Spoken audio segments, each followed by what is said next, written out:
Растительный покров Ингушетии, как и всего Кавказа, имеет очень древнюю и очень интересную историю. Современный ландшафт начал формироваться 100 миллионов лет назад. Это еще мезозойская эра. Тогда еще вся территория Кавказа была практически погружена под водное пространство Тетис, или, как его называют, Древний океан. Тектонические же процессы, которые привели к образованию флоры и фауны, начались более 66 миллионов лет назад. Живым напоминанием о том, что в этих местах была вода, является расположение Каспийского, Средиземного и Черного морей. На протяжении всего этого периода, 66 миллионов лет, происходило очень много изменений глобальных, которые приводили к глобальному похолоданию, глобальному потеплению, поэтому облик растительного покрова животного мира очень тоже менялся. В связи с этим на сегодняшний день во флоре Ингушетии присутствуют и бореальные виды, характерные для северного полушария, и средиземноморские виды, которые приурочены и характерны для засушливой флоры. И есть такой вот уникальный, скажем так, элемент – это местная флора, то есть флора, которая сформировалась в условиях Кавказа. Если говорить о современной флоре Республики Ингушетия, немножко дадим экскурс условиям, которые позволяют удерживаться или обитать огромному количеству видов, приуроченных к разным условиям. Территория Республики Ингушетия составляет более 3000 квадратных метров и расположена она на высоте от 200 до 300 метров над уровнем моря. Если смотреть топографически, это оконечность села Вежир-Юрт Малгобекского района. Высшей точкой является гора Шан – 4451 метров. Географически такую территорию можно охватить от края до края всего за 2 часа. И несмотря на то, что это небольшое расстояние, здесь представлена самая разнообразная растительность. На этой небольшой территории мы наблюдаем 5 поясов растительности. От степного пояса, лесной пояс, субальпийский пояс, альпийский пояс. И некоторые ученые склонны выделять еще пояс нагорных ксерофитов. Мы делаем небольшой акцент на эту интересную флору. И некоторые ученые еще выделяют верхнеальпийскую флору, то есть флора перехода от альпийского пояса к вечным снегам. Конечно, она представлена тоже небольшими элементами на нашей территории, поскольку с периодом глобального потепления на Земле эти вечные снега остались только небольшими остатками. Начиная с северо-запада и на юго-восток в республике имеются следующие возвышенности. Это Терские и Сунжинские хребты, где представлена степная растительность. По словам доцента, заведующей кафедрой биологии Ингушского университета Марии Такиевой, эта территория является типом вторичной растительности, поскольку в период освоения Кавказа здесь в больших объемах происходила вырубка леса. Редколесье было представлено на этих участках, и эти участки впоследствии образовали островками вот такую степную флору. По балкам и оврагам северной экспозиции еще сохранились небольшие участки леса. Здесь уже существуют такие вот индикаторы степной флоры, как ковыль. Это типичные вот растения степей. Ну и представители, приуроченных к степной засушливым растениям. В частности, здесь присутствует растение качим или гипсолюбка, так называемое растение перекати поле. То есть тип растений, характерных для степных или выветриваемых пространств, где растения отрываются всей надземной частью и, перекатываясь, они распространяют свои семена. С запада на юго-восток простирается предгорная равнинная часть республики. Это Назрановская возвышенность, более густонаселенная часть. И вместе с тем здешняя флора наиболее подвержена антропогенному прессингу. Или, говоря проще, из-за организации пастбищ или другой хозяйственной деятельности человека уменьшается количество многих растений. Далее в том же направлении мы можем наблюдать такие возвышенности, как пастбищные хребты, меловой скалистый хребет и отроги боковых хребтов от главного Кавказского хребта. Интересно отметить, что горная часть, хотя представляет только 1/6 часть республики, здесь имеются горы разного происхождения.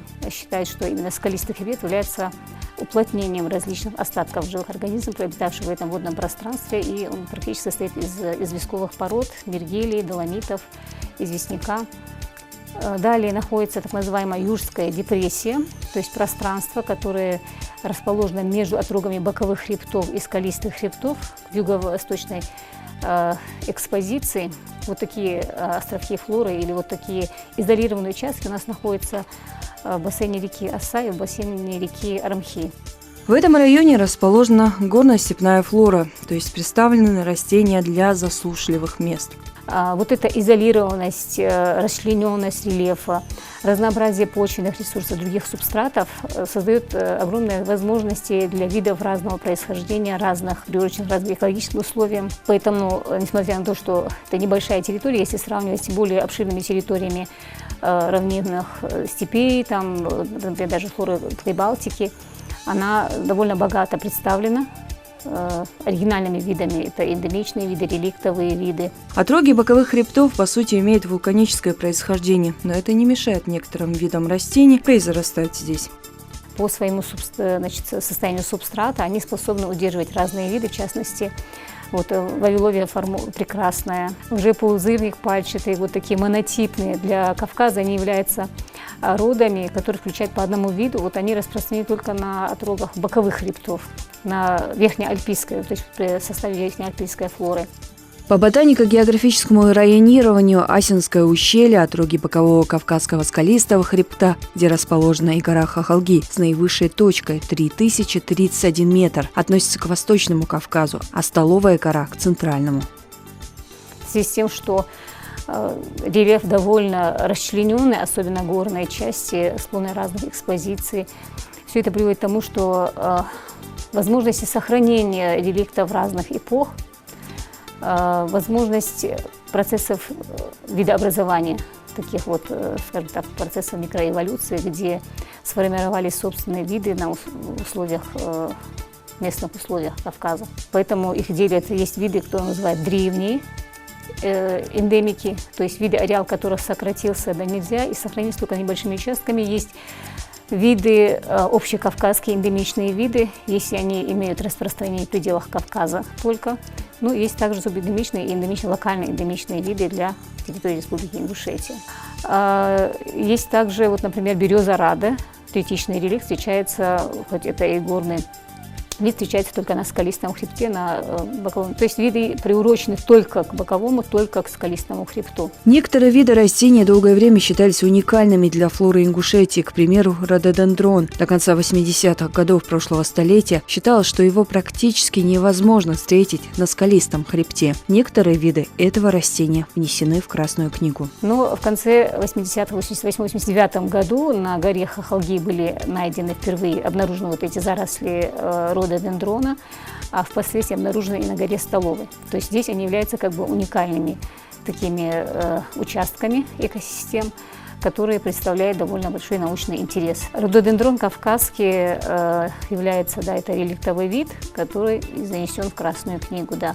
Как мы уже отметили, для Западного Кавказа, в принципе, для флоры это обычный вид, он там более обширно распространен, но для Восточного Кавказа они встречаются более реже, и он у нас подлежит охране. Здесь, в скалистых районах республики, казалось бы, где ничего не может расти, но природа сумела удивить обилием трав, цветов. Мы встречаем березовые криволесья, заросли кустарников, среди которых и рододендрон, желтый, шиповник, спирея и многие другие растения. Флора нашего края уникальна по богатству и многообразию. Она насчитывает около 2000 видов высших растений, относящихся к 113 семействам и 585 родам.